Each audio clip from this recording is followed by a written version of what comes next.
Hey guys, so today we're going to be answering some of the most frequently asked questions that we get about buying property here in Mexico.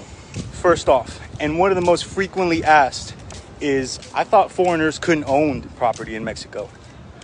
And no, that's not true. The answer is, so there are Mexican laws in place in which foreigners are restricted from owning property within 50 kilometers of its shores here in Mexico.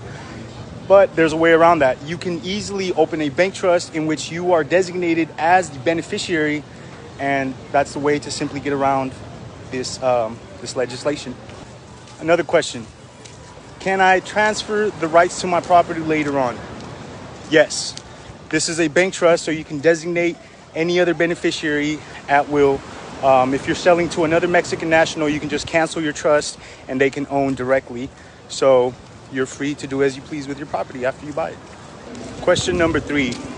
Can the Mexican government take away my property? That's a scary one. The answer is absolutely not. When you buy a property through a trust, you're granted the same rights as any Mexican national. And believe me, we take private property in Mexico very seriously. So you're safe in that regard.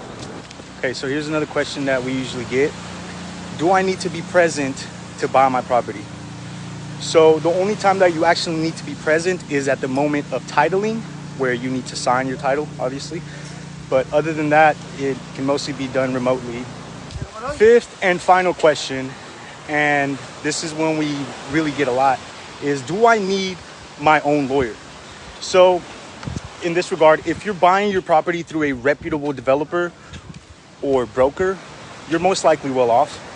However, if you're buying from a private seller and there's a lack of transparency, use your own good judgment. It's probably a good idea to start looking for a lawyer. So trust your instincts. All right, my friends, that's all the questions that we're answering for today. Thank you guys for joining me, and I hope you have a wonderful rest of your day.